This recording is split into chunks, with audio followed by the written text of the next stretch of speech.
Hello everybody, this is Sky from Pixabay, and today we're going to be taking a look at the recently released PC version of the PS3 game Papo Yo. Now this game came out quite a while ago for the PS3. It's developed by the developer Minority, and it is available on Steam for $14.99. Now, I'd have to say this is probably one of the best examples of video gaming as an art form that I've ever seen. Now what I mean by that is that this game is just incredibly beautiful, not just in its visual style, but also in its motivations. And what I mean by that is the fact that this game actually serves as a metaphor for the creative director's kind of childhood, where he grew up in a very abusive household, and he was kind of abused by his father, and in the very beginning of the game you get a message that goes and tells you it's like this is dedicated to the family of his and their perseverance through his monster of a father.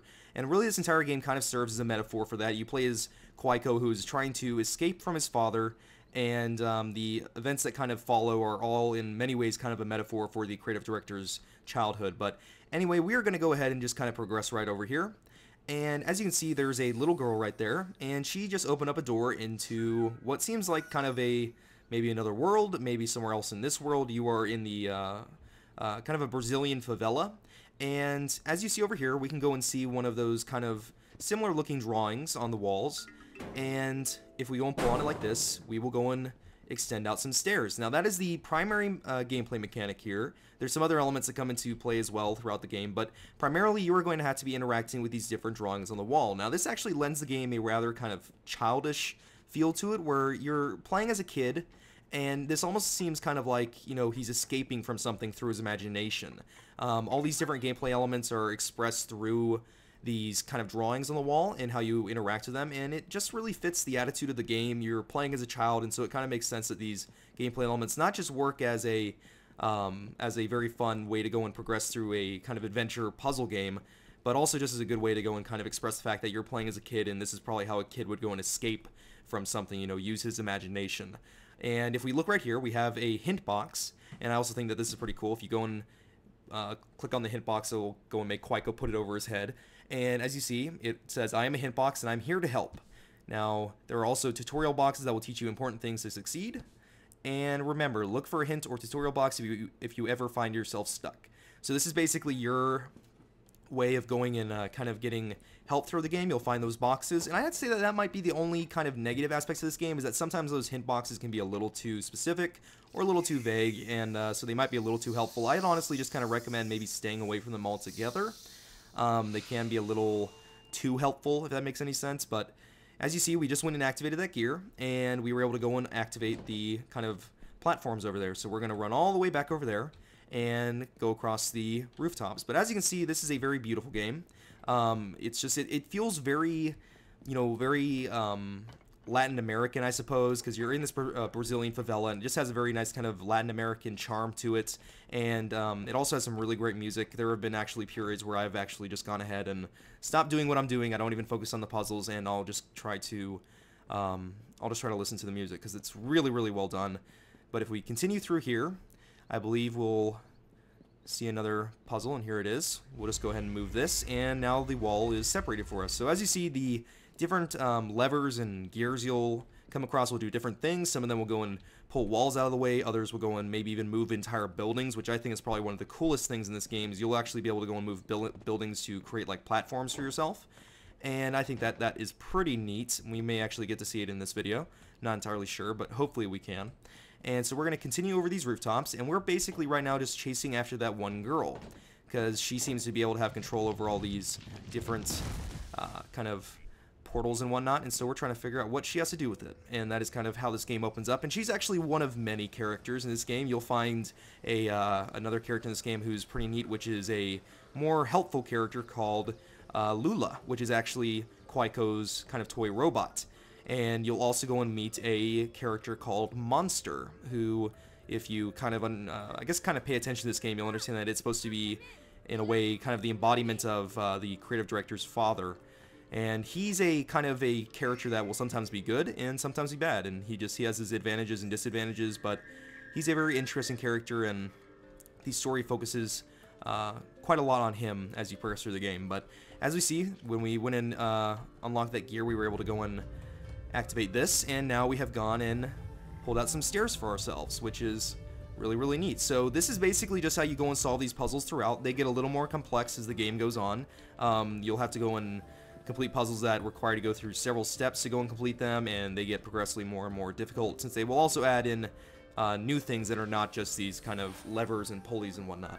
You'll start having to go and mess with objects in the world. You'll even have to go and kind of use monster as a way to go and complete puzzles. And it's a very deep puzzle game. It's a very beautiful puzzle game. Is it perfect? No, but I mean, no indie game I would say is ever really truly perfect, because there's always going to be kind of the flaws that come with indie development.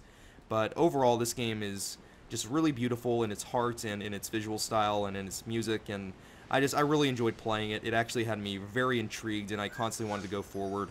And as we see, she just went in and kind of teleported across there, and we are actually going to be able to see the house moving aspect I was talking about. So as you see, as I go and move these kind of cardboard boxes that are in the shape of houses, I will actually go and move one of the houses to make myself a passage over this kind of gaping waterway. So I'm going to keep on moving these around, and we will be able to go and make ourselves a passage. So that is probably, in my opinion, one of the coolest elements of this game, actually going in. And the nice thing is that you can actually go and see how they move across the environment, and they'll move in kind of in step with you, which I think is just really neat.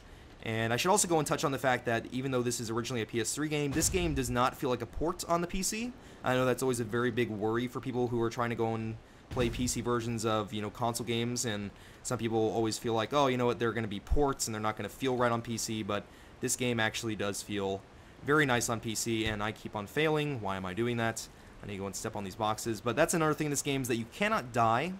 You don't really go and die. It'll just, if you fall into a waterway like I was falling into, then it'll just go and send you back to where you previously were. If you go and get attacked by a monster, he'll just kind of throw you and make it more difficult for you to complete puzzles. So there's never really the worry of going and dying or anything, but it does still make the game interesting. I never really felt like this game was too easy, but it's still a very fun game. And the frame rate is dying on me for some reason. I think it's because the checkpoint's going on, but I feel like we're coming towards the end of this commentary. I'm not entirely sure. I should have a stopwatch with me, but oops, I do not. But as we see, we just went and activated that little gear, and now we're going all the way up here using what seemed like a house, I guess, as an elevator. So once again, this game is very lighthearted. Feels like something in a kind of a child's mind, and so it's very neat. As you see, there's kind of that big building over there that looks like a tower that probably would not exist in real life. So this is where the more kind of, I guess, supernatural or whatever you want to call it aspects of this game come into play. You're going to see some things that naturally would not ever really happen in real life. But, you know, I think this might be a good time to go in this commentary. I hope you guys went and enjoyed this. I think I gave a pretty good impression of what this game is about. But as I said before, this is a game that is just very beautiful in so many ways. First and foremost, just what its story represents. And it has, from what I've heard, just helped a lot of people who have gone through childhood abuse. And I feel like the fact a game can do something like that is just truly magical. I highly recommend that anybody who's even slightly interested in this game, check it out. I thought it was completely worth the $15. I think it is one of those games that will stay with you. It became very nostalgic for me because this feels like a classic kind of PS2 era puzzler, and I really loved it. So even if you haven't had childhood abuse, even if you don't really care for the story necessarily, I still think you'll get a lot out of this game. It's a very fun puzzler, very beautiful, and I think that it is worth every cent of its $14.99 price tag on Steam. But I should also go and remind you guys to check out www.pixabite.tv for more indie news and videos. And if you want to go and get any updates from me, make sure to go and follow me on Twitter at SkyJW. Hope you guys are having a good day, and I will see you guys next time.